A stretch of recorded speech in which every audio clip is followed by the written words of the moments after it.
ચાલો મિત્રો, તમારું અંગ્રેજી વિષયના લેક્ચરમાં સ્વાગત છે. આજે આપણે ધોરણ 9 અને 10 બંનેને ઉપયોગી થાય એવો વિષય અંગ્રેજી ગ્રામર ભણીશું. અંગ્રેજી ગ્રામરનો મિત્રો પાયાની જે જરૂરિયાત છે તે છે આપણી ટેન્સ, કે જે બંને ધોરણ 9 અને 10 માટે ખૂબ ઉપયોગી છે. જો તમને ટેન્સ એક વખત આવડી જાય તો ફેન્ટાબ્યુલસ કે ફેન્ટાસ્ટિક અંગ્રેજી તમે ભણી શકો છો. તો આપણે ટેન્સની શરૂઆત કરીએ. હવે આ ટેન્સ એટલે બધાને મનમાં હોય કાળ. હકીકત મિત્રો કાળ એવું નામ, ડરાવનું નામ આપી દીધું છે, બાકી એ કાળ હકીકત નથી, એ સમય છે. ટેન્સ એટલે સમય છે. શું છે? અલગ અલગ સમય દર્શાવતો એક ફોર્મેટ છે. હવે ટેન્સના પ્રકાર 12 છે. એના પ્રકાર 12 છે. હવે ધોરણ 10 સુધી એ 10 કાળ આપણે ભણવાના આવે છે. હકીકતમાં ઉપયોગ 10 થી 11 કાળનો છે. 12મો કાળ જે છે એનો ઉપયોગ ખાસ આવતો નથી.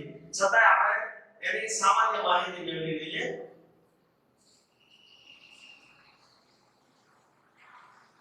સાદો વર્તમાન કાળ,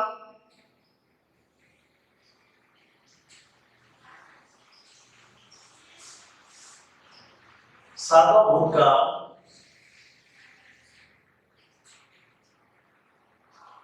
સાદો ભવિષ્યકાળ. આમ સાદા 3 કાળ છે.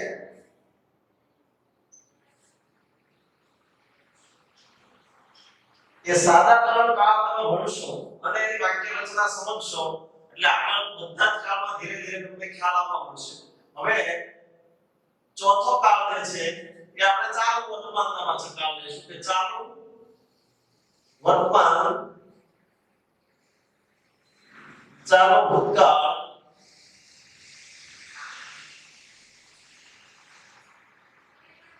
ચાલુ ભવિષ્યકાળ.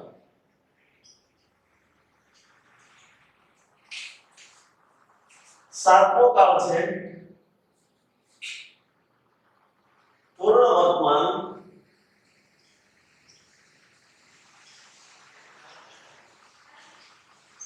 પૂર્ણ ભૂતકાળ,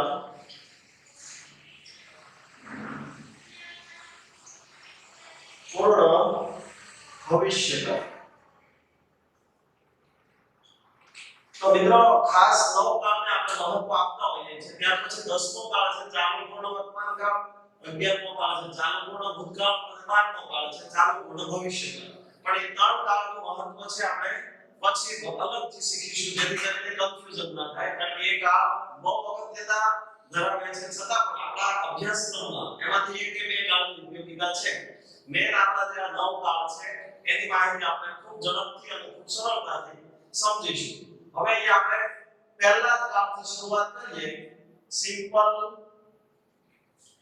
present tense. Simple present tense એટલે કે સાદો વર્તમાન કાળ. હવે સાદા વર્તમાન કાળની અંદર આપણે સમજીએ મિત્રો, એ સમય જ છે. મેં તમને કીધું એમ ટેન્સ એટલે કાળ, પણ એક સમય બતાવે છે, વર્તમાનનો સમય. એટલે કે હાલે આપણે જે કંઈ દૈનિક ક્રિયાઓ કરતા હોઈએ છીએ, સિમ્પલ પ્રેઝન્ટ ટેન્સ છે એ દૈનિક ક્રિયાઓ દર્શાવે છે. રોજિંદી ક્રિયા, ટેવરૂપ થતી ક્રિયા,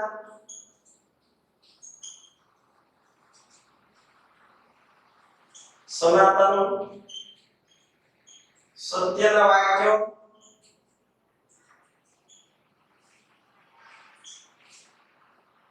વિજ્ઞાનના સિદ્ધાંતો,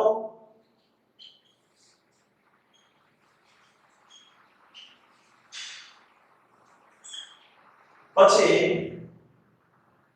લાઈવ, આપણે જે લાઈવ કોમેન્ટ્રી કે કોઈ રમત ગમત હોય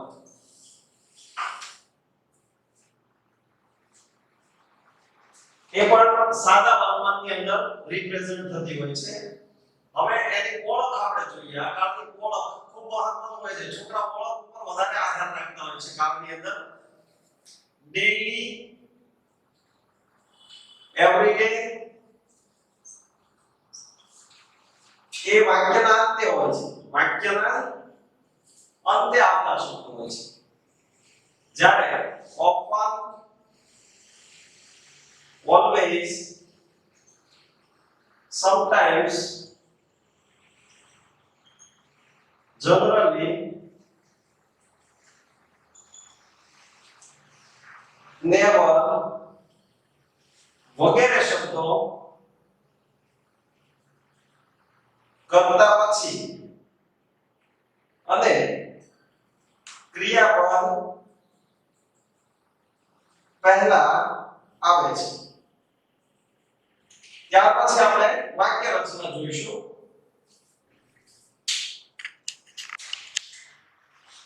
તો મિત્રો આપણે વાક્ય રચના જોઈએ સાદા અવતરણની.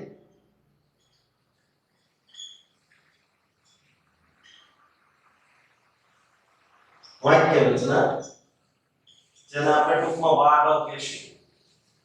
વિધાન વાક્ય બરાબર છે. કર્તા હોય છે સર્વપ્રથમ વત્તા મૂળ રૂપ હોય છે. કેવું હોય છે? V1 ક્રિયાપદનું મૂળ રૂપ. અથવા તો અહીંયા હું થોડું s અને es લખું છું જેની સમજૂતી આપીશ. વત્તા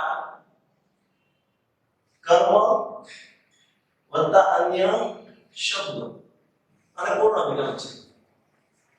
હવે એના અંદર આપણે ઉદાહરણને સમજીએ.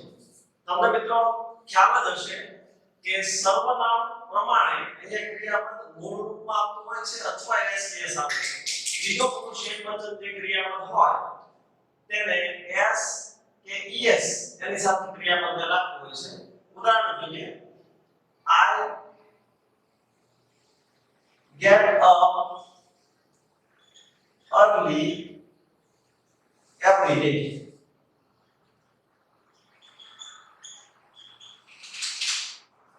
હું દરરોજ વહેલો ઉઠું છું. તો અહીંયા I સાથે ક્રિયાપદ કેવું આવ્યું છે? મૂળ રૂપમાં આવ્યું છે.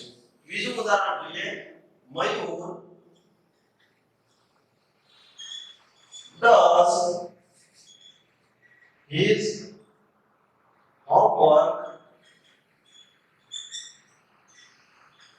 daily.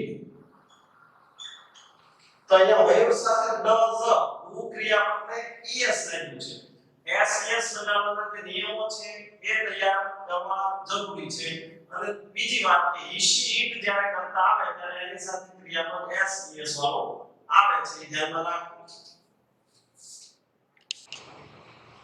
તો મિત્રો ઉદાહરણ નંબર 3.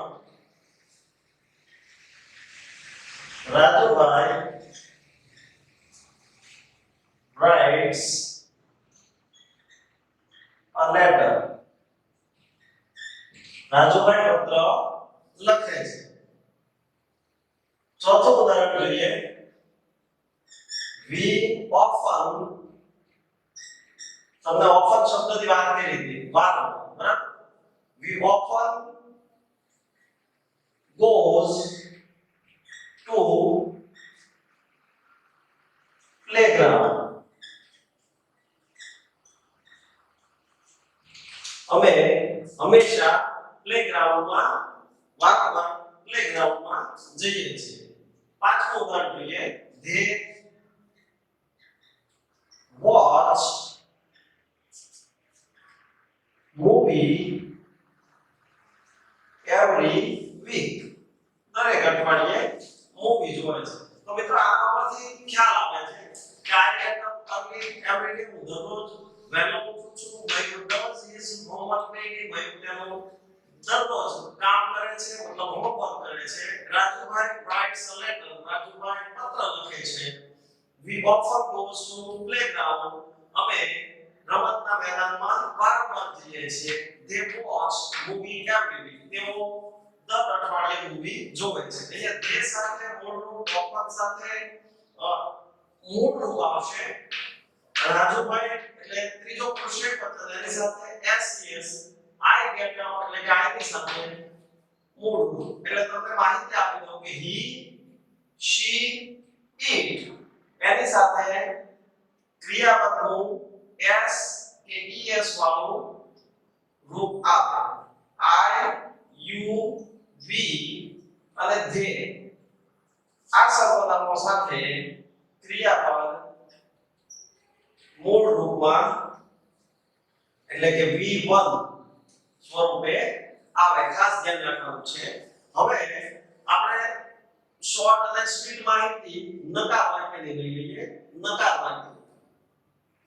વાક્યની અંદર વાક્ય રચનામાં ખાસ જોઈએ તો કર્તા વત્તા do અથવા does વત્તા not વત્તા v1 આવશે ખાસ અહીંયા ss આ જગ્યાએ જતો રહે છે વત્તા કર્મ વત્તા અન્ય શબ્દો એક્ઝામ્પલ તરીકે એક વાક્ય લઈ લઈએ કે I do not love English હું અંગ્રેજી ભણતો નથી બીજું ઉદાહરણ આપણે લઈએ માયા does not માયા સાથે શું આવશે does not wash clothes માયા કપડા ધોતી નથી બીજું વાક્ય લઈએ you do not prepare notebook તો નોટબુક બનાવતો નથી તો મિત્રો આ વાક્ય છે આપણે વિધાન વાક્ય અને નકાર વાક્યની વાત કરી આશા છે કે બરાબર સમજશો ના સમજાય તો તમે વધારે પ્રેક્ટિસ જ્યારે તક આપણે આપીએ ત્યારે પ્રેક્ટિસ પ્રમાણે આગળ વધશો તો 100% આવશે હવે સમજીએ પ્રશ્ન વાક્ય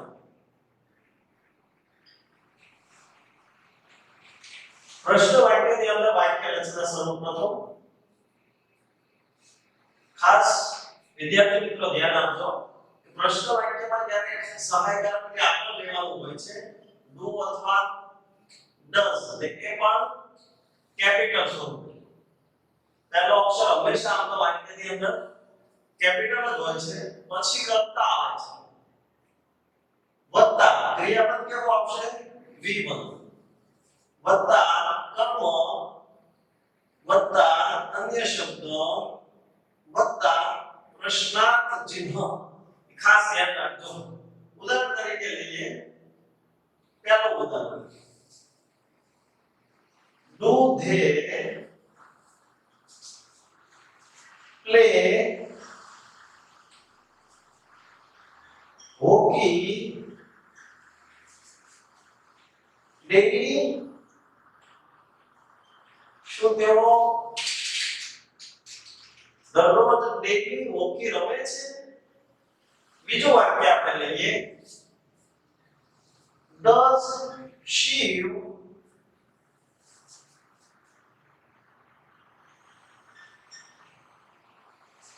cook food શું શિવ રસોઈ કરે છે ત્રીજું ઉદાહરણ લઈએ do you watch cartoon film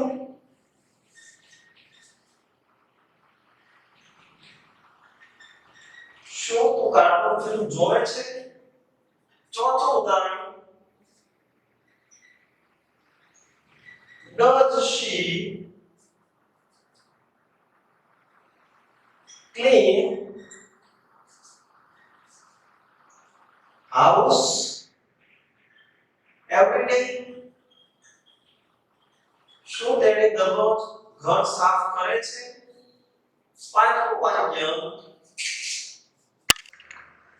પાંચમું ઉદાહરણ મિત્રો does he play chess શું તે ચેસ રમે છે તો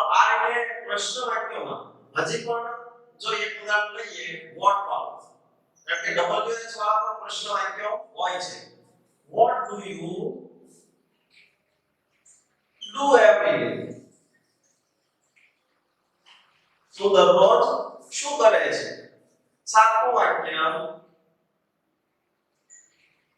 which book do they read? તેઓ કઈ બુક વાંચે છે? તો મિત્રો આ રીતે પ્રશ્ન વાક્યો છે ખૂબ કાળજીથી કરવાના હોય છે. સાદા વર્તમાન કાળની અંદર ખાસ ધ્યાનમાં રાખવા જેવું હોય તો do છે ક્યારે વાપરવું અને does ક્યારે વાપરવું. તો does he she it કરતા ને લખતા એટલે કે she એ હિમા આવે, she અને it એની સાથે does હોય છે. સાથે ક્રિયાપદનું તો હંમેશા પ્રશ્ન વાક્યમાં મૂળ રૂપ જ આવી જતું હોય છે. માત્ર આગળ do does કેમ લગાડવા એ ધ્યાન રાખવાનું. we are you અને they સાથે do આવતું હોય છે. બાકી વાક્ય રચના તમે યાદ રાખશો તો આશા છે કે 100% સમજાઈ જશે. અહીંયા આપણે આપણો પહેલો ભાગ પૂર્ણ કરીએ છીએ.